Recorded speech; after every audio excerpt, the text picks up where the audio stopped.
the Road to Restoration Clinic is helping people that don't even know the status of their driver's license, help them find out the status, what's going on, what's outstanding, and then they can plot a course back to getting a full driver's license. The problem we had is that it was just so expensive to get auto insurance, and as a result you had a lot of people that were perfectly law-abiding members of the community, but literally they became criminals just because they were too poor to be able to afford to drive. So DTE is extremely committed to diversity, equity, and inclusion.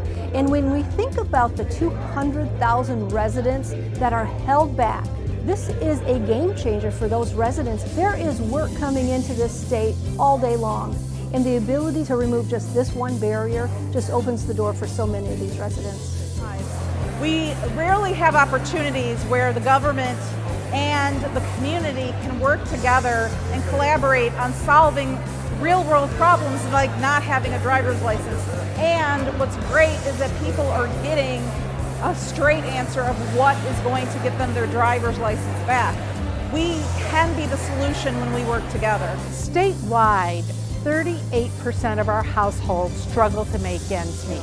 No single sector is going to solve it, and it really does take these partnerships between the public, the private, and the nonprofit to understand what are the barriers and to band together and to create resources like this to help families overcome those barriers.